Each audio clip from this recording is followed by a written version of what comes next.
Welcome to the Fear and Greed Business News afternoon report for Monday, the 11th of December, 2023. I'm Sean Aylmer. Every afternoon, we've got the 5 stories that happened today that you need to know about. Story number 1, the market opened. The S&P ASX 200 rose 20 points or so. Then it fell back and closed about where it started, just under 7,200 points. Mostly the banks were higher, though not Westpac. Wesfarmers did well, as did Woolworths. Tech stocks REA and WiseTech Global outperformed. Also, James Hardie, Telstra and Goodman Group. Gold stocks were also sold off. The big iron ore miners, Rio Tinto and Fortescue Metals, however, are trading close to record highs as ore prices remain elevated. Among the best performers today were Credit Corp, Magellan Financial, Beach Energy and Lovisa Holdings. That's an eclectic bunch. The gold stocks struggled, while the worst on the day was Star Entertainment Group. Now, the gaming company closed at 48 cents a share. A year ago, it was about $2.20 a share.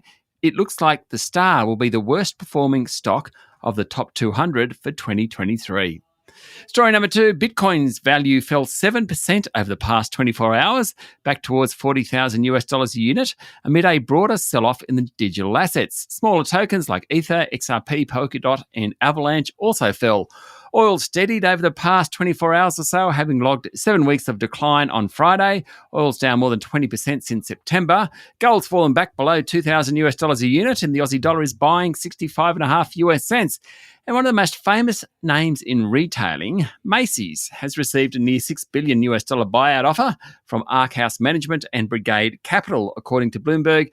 Macy's share price is down 16% this year, and generally retailers in the US have underperformed on Wall Street. That's pretty much all about higher interest rates. Story number 3, Papua New Guinea says a merged Woodside-Santos would need to put a high priority on the company's investments in the country, as well as retain in entirety its officers and staff for the government to support a mega merger under consideration. Nothing like a takeover to bring out the pundits. PNG Petroleum Minister Karenga Kua told the Financial Review that Santos had preemptively informed the Marape government 2 weeks ago about the talks with Woodside. Over the weekend, both companies opened virtual data rooms ahead of several weeks of due diligence. Any deal is expected to be a low-premium scrip-based deal. A full merger would make the combined group easily one of the largest 10 exploration and production companies worldwide. Both Woodside and Santos' share price rose at around 1% today. Story number 4, the battle to replace Queensland Premier Anastasia Palaszczuk, who announced her retirement over the weekend, is on in full swing. Some of the possible candidates are State Health Minister Shannon Fentiman, Treasurer Cameron Dick and Deputy Premier and frontrunner Stephen Miles. The 3 leadership rivals have been trying to lock down a deal before Friday's caucus meeting to avoid a contested ballot of MPs. According to media reports, a ballot would automatically trigger a months-long vote of rank-and-file members and affiliated unions. And story number 5, hopes for another ceasefire in the Middle East are diminishing, with Israel's bombardment of Gaza narrowing the window for a new truce, according to the Qatari Prime Minister. Speaking at the Doha Forum, Sheikh Mohammed bin Abdulrahman Al Thani said Qatar would continue its efforts to pressure both sides into a ceasefire.